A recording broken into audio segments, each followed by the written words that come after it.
નમસ્કાર વિદ્યાર્થી મિત્રો. ધોરણ 12 અને આપણો વિષય અર્થશાસ્ત્ર અને આજના આ વર્ષને આપણે શરૂઆત કરીશું અર્થશાસ્ત્રની અંદર ચેપ્ટર નંબર પહેલું કે જે અર્થશાસ્ત્રમાં આલેખ. હવે સૌથી પહેલાં એકવાર આપણે અનુક્રમણિકા ઉપર જો નજર મારી લઈએ તો સૌથી પહેલાં અહીંયા તમે જોઈ શકો કે ટોટલ તમારા સિલેબસની અંદર 11 ચેપ્ટર અને બધા ચેપ્ટર જે કહેવાય કે મહત્ત્વના ચેપ્ટર તમારી પરીક્ષાની દ્રષ્ટિએ અને સાથે સાથે તમે જો ભવિષ્યમાં કોઈ પણ કોર્સિસની અંદર એડમિશન લેશો તો ત્યાં પણ આ મહત્ત્વના જે પ્રકરણો કહી શકાય. એમાં આજના લેક્ચરની અંદર આપણે શરૂઆત કરીશું અર્થશાસ્ત્રમાં આલેખ. મિત્રો અહીંયા એક પ્રશ્ન થાય કે જે બ્લુ પ્રિન્ટની વાત છે કે બ્લુ પ્રિન્ટમાં ચેપ્ટર વાઇઝ અથવા તો સેક્શન વાઇઝ કેટલા માર્ક્સનું પૂછાઈ શકે, જેની ચર્ચા આપણે લાઈવ લેક્ચરની અંદર કરેલી હતી. તો આ લેક્ચરની અંદર આપણે હવે બ્લુ પ્રિન્ટ વિશે કોઈ ચર્ચા નહીં કરીએ અને સીધા આવીશું ચેપ્ટર નંબર 1 ઉપર, અર્થશાસ્ત્રમાં આલેખ. હવે અહીંયા આપણે જોઈએ તો સૌથી પહેલાં અર્થશાસ્ત્રમાં આલેખ અને 4 ભાગમાં જે કહેવાય કે આ ચેપ્ટરને વહેંચવામાં આવેલું. એમાં સૌથી પહેલાં આકૃતિ અને આલેખ વિશે વાત કરી, આકૃતિના પ્રકારો વિશે વાત કરી, આલેખના પ્રકારો અને અર્થશાસ્ત્રના અભ્યાસમાં ટેકનોલોજીનો ઉપયોગ. તો સૌથી પહેલાં આજે આપણે શરૂઆત કરીશું આકૃતિ અને આલેખનો અર્થ, કે જે આપણે ઝૂમ ઉપર લાઈવ લેક્ચરમાંની ચર્ચા કરી હતી. તો પણ આપણે એકવાર અહીંયા પણ એના વિશે ચર્ચા કરી લઈશું કે બંનેમાં શું તફાવત છે. તો મિત્રો આ બંનેની જો વાત કરવામાં આવે કે આકૃતિ અને આલેખ, આ બંનેમાં જે 2 પોઈન્ટ છે એ કોમન છે, એટલે કે બંનેમાં એક સરખા આપેલા છે. જોઈએ કયા કયા પોઈન્ટ. સામાન્ય રીતે અવલોકિત માહિતીનું ચિત્ર દ્વારા પ્રતિનિધિત્વ એટલે આકૃતિ. તો તમે જોઈ શકો કે આકૃતિ કોને કહેવાય કે જે પણ માહિતી આપેલી હોય આ માહિતીનું ચિત્ર દ્વારા જે પણ પ્રતિનિધિત્વ થાય એને આકૃતિ કહેવાય. તો એવી જ રીતે આલેખની અંદર પણ તમે અહીંયા જોઈ શકો કે અવલોકિત માહિતીનું ચિત્ર દ્વારા પ્રતિનિધિત્વ, એટલે કે બંનેની જે અહીંયા વ્યાખ્યા છે એ વ્યાખ્યા કોમન આપવામાં આવેલી છે. બીજો મુદ્દો આપણે જોઈએ તો આકૃતિ દોરતી વખતે સ્કેલ માપ ધ્યાનમાં લેવામાં આવે છે. તો મિત્રો જેવી રીતે આકૃતિ દોરતી વખતે સ્કેલ માપ ધ્યાનમાં લેવામાં આવે એવી જ રીતે આલેખ દોરતી વખતે પણ જે સ્કેલ માપ છે એ ધ્યાનમાં લેવામાં આવે છે. તો તમને એવું થશે કે સાહેબ આલેખની અંદર ક્યાં એવું દર્શાવેલું છે કે સ્કેલ માપ લેવા જોઈએ? તો તમે પાછળના પેજ ઉપર, સામેના પેજ ઉપર જોઈ શકો ચોક્કસ સ્કેલ માપ વિના આલેખ દોરવો અશક્ય બને છે. એટલે કે મિત્રો તમે સ્કેલ માપ વગર આલેખ દોરી શકતા નથી. એનો મતલબ એવો થયો કે આલેખ દોરવા માટે પણ સ્કેલ માપની જરૂર પડે છે. એટલે કે આ બંને ટોપિક જે કહેવાય કે કોમન હતા, આની અંદર કોઈ તફાવત નહોતો, પરંતુ આલેખ અને આકૃતિમાં હવે જે તફાવતના મુદ્દાઓ આવશે. સૌથી પહેલાં આપણે જોઈ લઈએ, જો માહિતીની આવૃત્તિ અસતત હોય, ખાસ અહીંયા યાદ રાખીશું કે જ્યારે માહિતીની આવૃત્તિ કેવી હોય, અસતત હોય, ત્યારે આકૃતિ દોરવામાં આવે છે. મિત્રો આ પોઈન્ટ આપણે ખાસ નોટ કરીશું કે જ્યારે આવૃત્તિ અસતત હોય, અસતત માટે આકૃતિ દોરીશું, અને જ્યારે આવૃત્તિ સતત હોય તો સતત માટે શું દોરવામાં આવશે? આલેખ દોરવામાં આવશે. આ ખાસ યાદ રાખીશું કે જો માહિતીની આવૃત્તિ અસતત તો આકૃતિ, અને જો આવૃત્તિ સતત હોય તો આલેખ. હવે આપણને એવો પ્રશ્ન થાય કે અસતત આવૃત્તિ કોને કહી શકાય અને સતત, જે તમે આંકડાશાસ્ત્રની અંદર પણ ભણેલા અને એકવાર તમે જે સામેના પેજ ઉપર ઉદાહરણ સાથે જોઈ શકો કે અસતત આવૃત્તિનું જો ઉદાહરણ આપણે વાત કરીએ તો એની અંદર જો ચોક્કસ કિંમત આપેલી, સ્પષ્ટ કિંમત આપેલી છે કે 1, 2, 5, 7 અને 10, અને જ્યારે એની નીચે સતત આવૃત્તિનું ઉદાહરણ આપેલું હોય એની અંદર તમે જોઈ શકો કે એક આવકનો વર્ગ તમને આપવામાં આવેલો, જેમાં 10 થી 20,000, 20 થી 30,000 અને 30 થી 40,000 આવી રીતે એક ચોક્કસ વર્ગ આપવામાં આવેલો છે. એટલે કે આ સતત આવૃત્તિ કહેવાય, જેમાં વર્ગ આપેલો હોય, જ્યાં અહીંયા કોઈ ચોક્કસ માહિતી આપવામાં આવેલી નથી, કોઈ સ્પષ્ટ માહિતી આપવામાં આવેલી નથી. પરંતુ અસતત આવૃત્તિના ઉદાહરણની અંદર તમે જોઈ શકો કે અહીંયા એક સ્પષ્ટ માહિતી આપવામાં આવેલી છે, એક તો એક, અહીંયા કોઈ વર્ગ આપવામાં આવેલો નથી. યસ, ફરીવાર ત્યાં તમે જોઈ શકો કે જ્યારે અસતત આવૃત્તિ આપેલી હોય તો અસતત આવૃત્તિ માટે આકૃતિ દોરીશું અને સતત આવૃત્તિ માટે આલેખ દોરવામાં આવે છે. તો હમણાં આપણે જોયું હતું કે અસતત માહિતી એટલે કે સ્પષ્ટ માહિતી હોય. તો અહીંયા જોઈ શકો કે સ્વયં સ્પષ્ટ માહિતી માટે આકૃતિ દોરવામાં આવે છે. હવે બીજી વસ્તુ આપણે જોઈએ કે જો આકૃતિને તમારે સમજવી હોય તો આંકડાશાસ્ત્રના જ્ઞાનની કોઈ જરૂર નથી. મિત્રો ખાસ યાદ રાખીશું, તફાવતનો મહત્ત્વનો મુદ્દો કહી શકાય કે જ્યારે પણ તમારે આકૃતિને સમજવી હોય તો એવું જરૂરી નથી કે તમારી પાસે આંકડાશાસ્ત્રનું ઊંડું જ્ઞાન જરૂરી હોવું જ જોઈએ. પરંતુ એક વસ્તુ ક્લિયર છે કે જો તમારે આલેખને સમજવો હોય તો આંકડાશાસ્ત્રનું અહીંયા સ્પષ્ટ જ્ઞાન હોવું જરૂરી છે. શેના માટે? તો કે આલેખ માટે જ્ઞાન હોવું જરૂરી છે. આકૃતિનો ઉપયોગ કોણ કોણ કરે? તો એવો પ્રશ્ન તમને પૂછાઈ શકે એક વાક્યની અંદર કે આકૃતિઓનો ઉપયોગ કોણ કોણ કરે? તો પેલું અહીંયા તમે જોઈ શકો કે વિજ્ઞાપન કંપનીઓ. મિત્રો અહીંયા પ્રશ્ન થાય, વિજ્ઞાપન કંપનીઓ એટલે કેવી કંપનીઓ? તો વિજ્ઞાપન કંપનીઓ એટલે કે જે કંપનીઓ જાહેરાત કરતી હોય ટીવીની અંદર, આ કંપનીઓ માટે આકૃતિનો ઉપયોગ કરવામાં આવે છે રાજ્ય માહિતી આપવા માટે. મિત્રો એક વસ્તુ અહીંયા નોટ કરી લેજો કે રાજ્ય શબ્દ કોના માટે વપરાય? તો રાજ્ય એટલે કે સરકાર. તમારે એક વસ્તુ અહીંયા ખાસ યાદ રાખી લેવી કે રાજ્યનો મિનિંગ અહીંયા શું થશે? સરકાર. અને સામાજિક સંસ્થાઓ પણ જાગૃતતા ફેલાવવા માટે કરે છે. જ્યારે બીજો પ્રશ્ન થાય કે આલેખનો ઉપયોગ કોણ કરે? તો આલેખનો ઉપયોગ કોણ કરશે? સંશોધનકારો દ્વારા તથા ઉચ્ચ શિક્ષણમાં વધુ કરવામાં આવે છે. એટલે કે મિત્રો શૈક્ષણિક સંસ્થાઓમાં તેમજ સંશોધનકારો દ્વારા જે કહેવાય કે આલેખનો ઉપયોગ થાય છે. અને એક વસ્તુ ખાસ યાદ રાખીશું કે આકૃતિનો ઉપયોગ પ્રજાને માહિતી આપવા માટે થતો હતો, પરંતુ જ્યારે આલેખનો ઉપયોગ પ્રજાને માહિતી આપવા માટે થતો નથી, એટલે કે પોતાના માટે કરવામાં આવે છે. તો મિત્રો અહીંયા જે આપણે એક મહત્ત્વનો એક તફાવત હતો કે આકૃતિ અને આલેખ વચ્ચેનો તફાવત, અહીંયા પણ આપણે લેક્ચરની અંદર 2 મિનિટનો ગેપ પાડીશું. એટલે કે તમે એકવાર તમારી બુક્સમાંથી અથવા તો તમે સ્ક્રીન ઉપર પણ જોઈ શકો આકૃતિ અને આલેખ. આ તફાવત માટે હું તમને 2 મિનિટનો સમયગાળો આપીશ, જેની અંદર તમે આકૃતિ અને આલેખ વચ્ચેનો એકવાર તફાવત સ્પષ્ટ કરી લેશો. So please continue.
ઓકે, તો મારા ખ્યાલથી તમે આકૃતિ અને આલેખ વિશે જે કહેવાય કે સ્વ અધ્યયન કરી લીધું હશે. એના પછી અસતત આવૃત્તિનું ઉદાહરણ કે હમણાં આપણે જોઈ લીધું હતું કે અસતત આવૃત્તિની અંદર વર્ગ આપવામાં આવતો નથી, જ્યારે સતત આવૃત્તિમાં તમે વર્ગ જોઈ શકો, આવકનો વર્ગ અને ગુણનો વર્ગ. એના પછી આપણે જોઈશું અર્થશાસ્ત્રમાં આકૃતિઓ તથા આલેખોનું મહત્ત્વ. મિત્રો આ પ્રશ્ન પણ એટલો જ ઇમ્પોર્ટન્ટ છે કે અર્થશાસ્ત્રની અંદર આકૃતિ તેમજ આલેખના મહત્ત્વની જો વાત કરીએ તો અહીંયા ટોટલ તમને 6 મુદ્દાઓ આપેલા. આ 6 મુદ્દાઓને આપણે સમજવાનો પ્રયત્ન કરીશું. અને સાથે તમે તમારી બુક્સ પણ અહીંયા હાથમાં રાખજો, એટલે કંઈ ટીક કરવાનું થાય તો તમે તમારી બુક્સમાં કરી શકો. સૌથી પહેલું પોઈન્ટ જોઈએ મહત્ત્વમાં કે જે પણ તમને અઘરો અને અટપટો લાગતો અર્થશાસ્ત્રનો અભ્યાસ આકૃતિ દ્વારા સરળ બને છે અને આલેખ દ્વારા કેવું બને? વધુ સ્પષ્ટ બને. એટલે કે જે કોઈ અર્થશાસ્ત્રની અંદર કોઈ અઘરો કોઈ ટૉપિક હોય, કોઈ અટપટો જે કહેવાય કે પોઈન્ટ હોય, તો આ ટૉપિકને સમજવા માટે આપણે આકૃતિ અથવા તો આલેખ દ્વારા સરળતાથી સમજી શકીએ છીએ. અર્થશાસ્ત્રમાં આવતા કેટલાક પરિબળોના જુદા જુદા વર્ષોના વલણો સહેલાઈથી એક જ આકૃતિ અથવા આલેખમાં જોઈ શકાય છે. તો મિત્રો અહીંયા પ્રશ્ન થાય તમને કે જુદા જુદા વર્ષોના જે વલણો એક જ આકૃતિમાં કઈ રીતે જોઈ શકાય.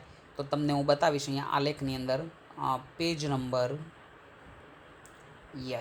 પેજ નંબર 4 ઉપર તમે જોઈ શકો કે અહીંયા અલગ અલગ વર્ષોની માહિતી આપેલી છે. અલગ અલગ વર્ષો ઇન ધ સેન્સ 1951થી 61ની આપેલી, 61થી 71થી લઈ અને છેલ્લે 2001થી 11ની માહિતી આપેલી. તો અલગ અલગ વર્ષોની માહિતીને એક જ આકૃતિમાં અહીંયા જો દર્શાવી શકાય આવી રીતે. એટલે કે 1951 61માં અહીંયા 21.64, 24.80થી છેલ્લે 17.64 આવી રીતે એક જ જે કહેવાય કે આકૃતિમાં તમે અલગ અલગ વર્ષોની માહિતીને દર્શાવી શકો છો.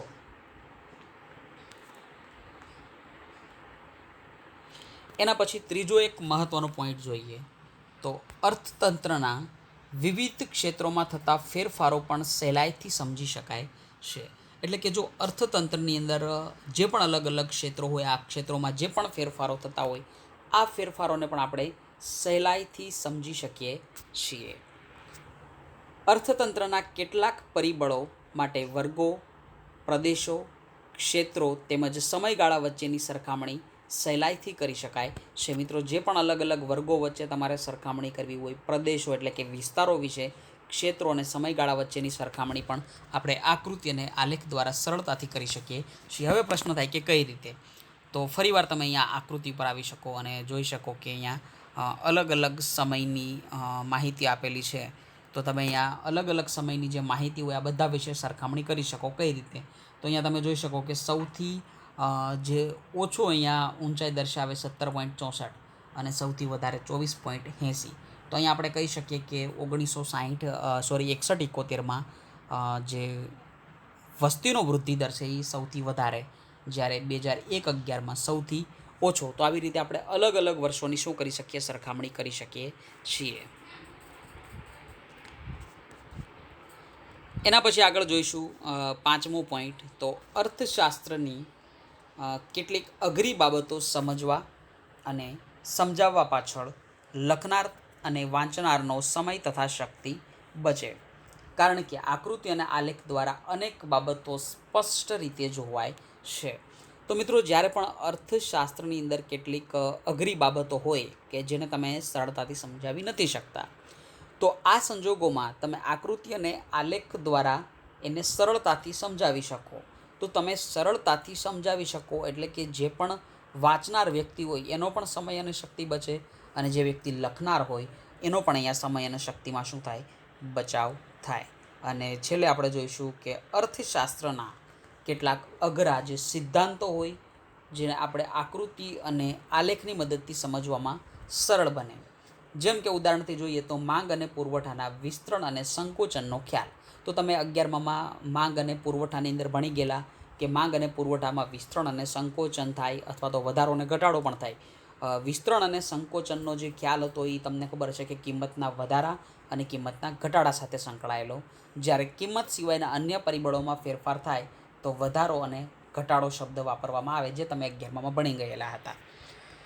તો મિત્રો, જ્યારે પણ માંગ અને પુરવઠાના જે પુરવઠો હોય એમાં વિસ્તરણ અને સંકોચનનો ખ્યાલ, તેમની મૂલ્ય સાપેક્ષ ખ્યાલ આકૃતિ દ્વારા તમને સરળતાથી તમે સમજી શકો. અને જે કહેવાય કે જે પણ વલણો હોય સામયિક શ્રેણીની મદદથી દોરેલા આલેખ દ્વારા પણ સ્પષ્ટ થાય. તેમજ અહીંયા એક ખેતી ક્ષેત્રની વાત કરેલી કે ખેતી ક્ષેત્રમાં જે પણ પરિવર્તનો આવે એટલે કે ટૂંકા ગાળા માટે આવતા હોય અથવા તો લાંબા ગાળા માટે આવતા હોય, અને ઉદ્યોગમાં થતા નિયમિત પરિવર્તનો તથા વલણો સામયિક શ્રેણી વડે શોધાય. અને લાંબા તથા ટૂંકા ગાળાના પરિવર્તનોના વલણો તમે આલેખ દ્વારા પણ અહીંયા દર્શાવી શકો. તો અહીંયા મિત્રો, જે આપણે એક કહેવાય કે મહત્ત્વનો ટૉપિક હતો અર્થશાસ્ત્રમાં આકૃતિઓ તથા આલેખનું મહત્ત્વ, જેને આપણે અહીંયા 6 પોઈન્ટો સમજવાની કોશિશ કરી. ફરીવાર તમારા માટે અહીંયા હું તમને આપીશ 2 થી 3 મિનિટનો સમય કે જેની અંદર તમે અર્થશાસ્ત્રમાં આકૃતિઓ તથા આલેખોનું મહત્ત્વ એકવાર એનું વાંચન કરી લેશો. So please friend, continue.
એના પછી આ એક છઠ્ઠો અને અંતિમ પોઈન્ટનું પણ સ્વાધ્યાયન કરી લેશું.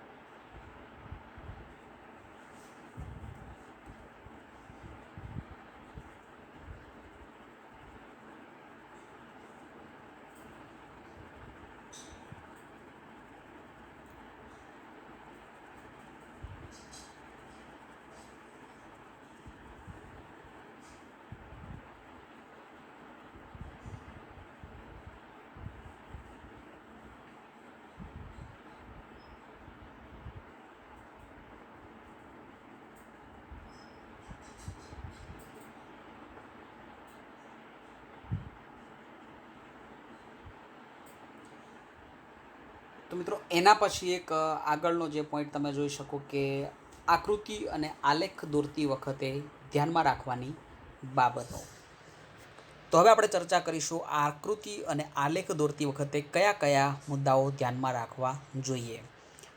એમાં સૌથી પહેલાં તમે જોઈ શકો કે આકૃતિ અને આલેખના પ્રકારની પસંદગી અને રજૂઆત. તો મિત્રો જ્યારે કોઈ પણ ચિત્રને વધુ આકર્ષક અને અસરકારક બનાવવા માટે તેના પ્રકારની પસંદગી મહત્ત્વની બને છે. દાખલા તરીકે કેટલીક માહિતી વિભાજિત સ્તંભાકૃતિ તથા વૃત્તાંશ આકૃતિ બંને દ્વારા રજૂ થઈ શકે, તો બેમાંથી કઈ આકૃતિ વધુ અસરકારક બને તે માટેની પસંદગી કરવી જરૂરી બને છે. હવે આપણને ખબર છે કે જે કહેવાય કે વિભાજિત સ્તંભાકૃતિ એટલે શું અને વૃત્તાંશ આકૃતિ કે જે આપણા સિલેબસમાં આના પછીનો પોઈન્ટ છે. તો ત્યારે મિત્રો આ પોઈન્ટને આપણે સરળતાથી સમજવાની કોશિશ કરીશું, કારણ કે અત્યારે આ પોઈન્ટ તમને વધુ સ્પષ્ટ બનશે નહીં. સ્પષ્ટતા. ચિત્રની રજૂઆત સ્પષ્ટ અને સ્વચ્છ હોવી જોઈએ. તો મિત્રો તમે અહીંયા જોઈ શકો કે જે પણ ચિત્રની રજૂઆત કરવામાં આવે, આ રજૂઆત કેવી હોવી જોઈએ? સ્પષ્ટ અને સ્વચ્છ હોવી જોઈએ. એટલે કે જે પણ અહીંયા વિભાજનો પાડવામાં આવ્યા, વિભાજનોને આપણે અલગ અલગ રંગ કે શેડ દ્વારા દર્શાવવા જોઈએ તથા દરેક વિભાજન દ્વારા વ્યક્ત થતી માહિતીની વિગતો દર્શાવવી જોઈએ. તો હવે અલગ અલગ શેડ અથવા તો અલગ અલગ રંગ શા માટે આપવામાં આવે એવો પણ પ્રશ્ન ઊભો થાય. તો જે તમે અલગ અલગ શા માટે શેડ આપવામાં આવે એ તમને હું અહીંયા ઉદાહરણથી સમજાવવાનો પ્રયત્ન કરીશ. તેમાં તમે જોઈ શકો કે પાસ પાસેની સ્તંભાકૃતિ. તો મિત્રો જે અહીંયા પાસ પાસેની સ્તંભાકૃતિ આપવામાં આવેલી પેજ નંબર 6 ઉપર તમે જોઈ શકો, પેજ નંબર 6, જેમાં નાના બોક્સનું વેચાણ, મધ્યમ બોક્સનું વેચાણ અને મોટા બોક્સનું વેચાણ આપવામાં આવેલું. તો મિત્રો અહીંયા વાત થાય કે નાના બોક્સનું વેચાણને જો તમે બ્લેક કલરથી દર્શાવેલો છે, જ્યારે આ બંને અલગ અલગ લાઇનિંગમાં શેડોથી દર્શાવેલો. એટલે કે તમે અલગ અલગ અહીંયા વિભાજન કરી શકો. જો બ્લેક કલર હોય એટલે આપણે સમજી શકાય કે નાના બોક્સનું વેચાણ. આવી રીતે જો લાઈન આપેલી એટલે કે મધ્યમ, અને આવી રીતે જે લાઈન આપેલી આપણે સમજી શકાય કે મોટા બોક્સનું વેચાણ. એના પછી ત્રીજો કે ચોક્કસ સ્કેલ માપ. તો આ તો તમને ખબર જ છે સ્કેલ માપ વિશે કે આકૃતિ અથવા તો આલેખનું જે સ્કેલ માપ હોય એ ધ્યાનમાં લેવું જોઈએ. એના પછી જોઈએ કે આકૃતિ કે આલેખની બંને ધરી પરની વિગતો સ્પષ્ટ દર્શાવવી. હવે મિત્રો આપણને ખબર જ હશે કે આકૃતિ અને આલેખમાં બે ધરીઓ આવેલી હોય. હવે તમને ખબર છે કે એક જે આવી રીતે જે હોય વાય ધરી અને એક્સ ધરી. તો વાય ધરી ઉપરની માહિતી અને એક્સ ધરી ઉપરની માહિતી પણ સ્પષ્ટ દર્શાવવી જરૂરી છે. એના પછી પાંચમો પોઈન્ટ તમે જોઈ શકો કે આંકડાકીય માહિતીનો સ્ત્રોત.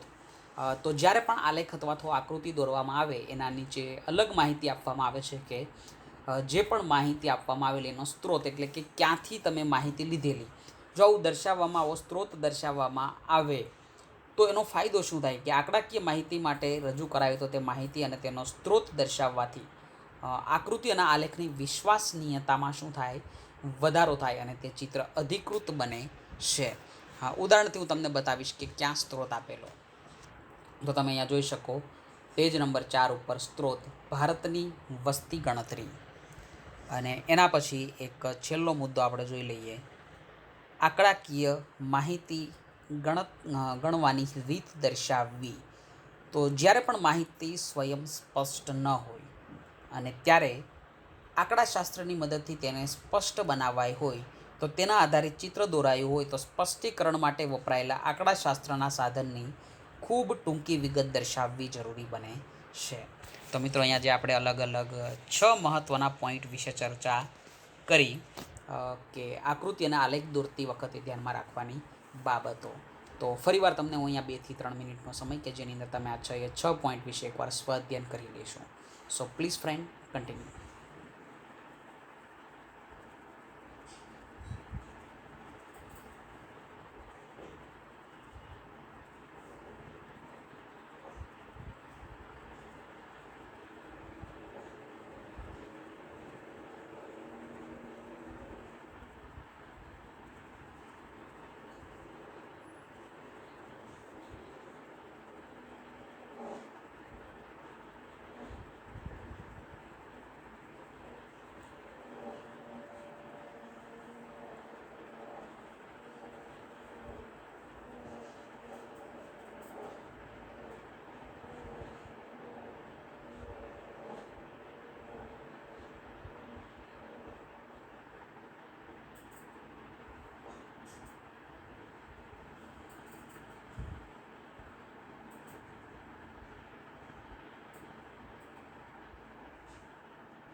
તો મિત્રો આજના જો લેક્ચરની આપણે વાત કરીએ તો આજે આપણે ટોટલ 3 અલગ અલગ ટોપિક વિશે ચર્ચા કરી.